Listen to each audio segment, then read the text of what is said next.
सम्मान्य श्रीजुक्त प्रताप देव महोदय विजु जनता दल वरिष्ठ नेता एवं गणमाध्यम विशेषकर दृश्य श्राव्य माध्यम आदरणीय बंधुगण यथार्थ आमर विधानसभा उपमुख्य सचेतक तथा वरिष्ठ विधायक श्रीजुक्त प्रताप देव जहाँ कहते निश्चित भाव में आपत्तिजनक तीनोटी कथा से तीनोटी कथा उपरे आलोकपात करिसेंती। ये जो प्रशिक्षण शिविर करा जाउची जहाँ प्रति थर विधानसभा निर्वाचन पर विधानसभा पुनर्गठित होला परे करा जाए नवागत विधायक बंधु मानू विधानसभा कार्यविधि और नियमावली संपर्क में परिचित करने एथर करा जाउची एथिरे द्वंद्व नहीं किंतु यार राजनीतिकरण हूँ अधिक कष्टदायक जहाँ कुछ कहते राजनीतिकरण एवं द्वितीय असंगति असंगति है जे जेतेबेले आमर ऑर्डर ऑफ प्रेसिडेंट हम देखुचु सेतेबेले आम राज्य क्षेत्र राज्यपाल मुख्यमंत्री तापर अन्य तेणु ये मुख्यमंत्री थाई बाचस्पति थाई आउ जड़े भिन्न व्यक्ति विशेष द्वारा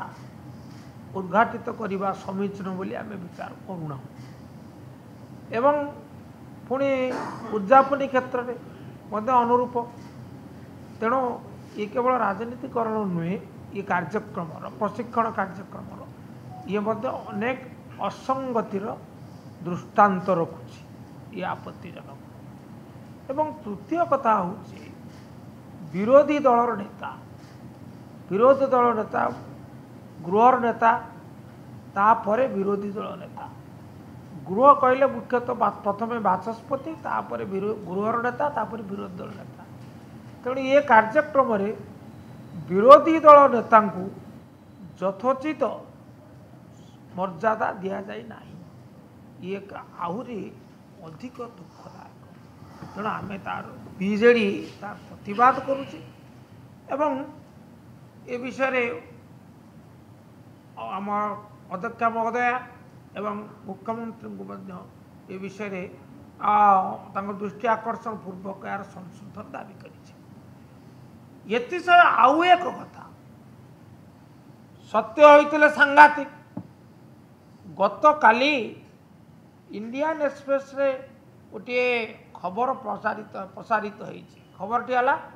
जे बीजेपी सी गोटे 2 दिनिया प्रशिक्षण शिविर करमर प्रश्न ना किंतु प्रश्न हूँ से खबर रे स्थानित होती बाचस्पति महोदय से कार्यक्रम उपस्थित रही बाचस्पति होउचंती गृहर सर्वेसर्वा सी दलीय विचार ऊर्ध्वे तेणु जितेबले 147 विधायक मान विशिष्ट गृह जो से प्रशिक्षण शिविर रोचंती पौरोहित्य करुँच मुख्य भाव में सेतेबेले पुणी गोटे दलीय प्रशिक्षण शिविर रहिबा ये निश्चित भाव में गोटे खाली आपत्तिजनक नुहे ये गोटे विराट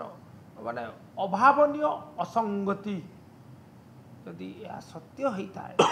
सांघातिक